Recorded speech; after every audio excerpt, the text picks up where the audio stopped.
আল্লাহর কাছে দোয়া করি, আল্লাহর কাছে মোনাজাত করি আজিয়া ইউন মিডিয়া আই বিয়াগুনে মিলি যেন এই বিত্ততে ফাইতান্ন সাম্যর ঈদত যেন ওনরা নিজত বাড়ির জায়গায় ঈদ গরিত পারেন। রমজানে প্রায় 1 লাখ রোহিঙ্গার সঙ্গে ইফতার করেন জাতিসংঘ মহাসচিব অ্যান্তোনিও গুতেরেস। তাকে সামনে রেখেই বড় আশার কথা শোনান প্রধান উপদেষ্টা ডক্টর মোহাম্মদ ইউনুস। তিনি বলেছিলেন, রোহিঙ্গারা যাতে আগামী ঈদ তাদের নিজ বাড়িতে ফিরে উদযাপন করতে পারেন সে লক্ষ্যে জাতিসংঘের সাথে সম্মিলিতভাবে প্রচেষ্টা চালিয়ে যাবেন।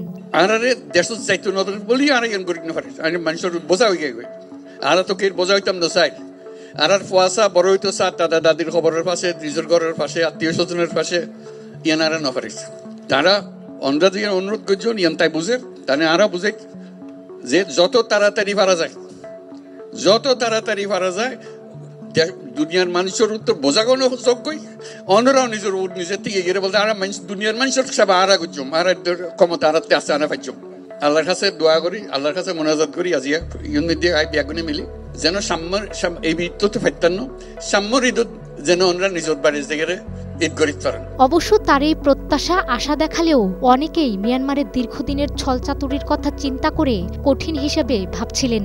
এরই মধ্যে যেন তা অনেকটা সহজ করে দিলেন নোবেলজয়ী ডক্টর ইউনুস। থাইল্যান্ডে বিমস্টেকের সাইডলাইন মিটিংয়ে মিয়ানমারের জান্তা সরকার 1,80,000 রোহিঙ্গা শরণার্থীকে প্রত্যাবাসনের সিদ্ধান্ত নিয়েছে। ইউনুসের কোন জাদুর বলে মিয়ানমার সরকার দীর্ঘ 8 বছর পর এত বিপুল সংখ্যক রোহিঙ্গা একসঙ্গে ফেরত নেওয়ার উদ্যোগ নিয়েছে তা নিয়ে মিডিয়ায় ব্যাপক আলোচনা হচ্ছে।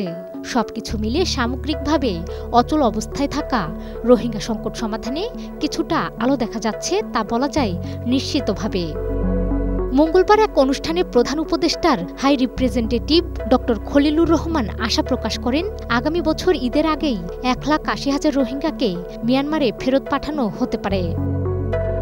এত কিছুর পরেও অনেকের মনে প্রশ্ন, কিভাবে এবং কতটা সহজে তা সম্ভব হবে।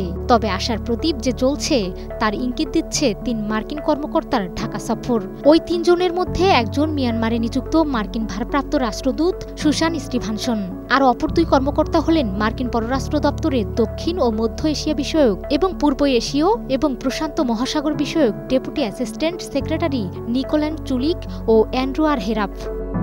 কূটনৈতিক সূত্র বলছে, চলতি মাসের মাঝামাঝি এই 3 কর্মকর্তার ঢাকা সফর মিয়ানমার পরিস্থিতি ও রোহিঙ্গা সংকট ইস্যুতে আলোচনা হতে পারে।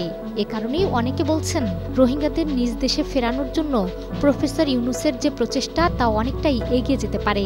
তাই আশায় বুক বাঁধতেই পারে যাচাই হওয়া 1,10,000 রোহিঙ্গা। Desk report, 21 television.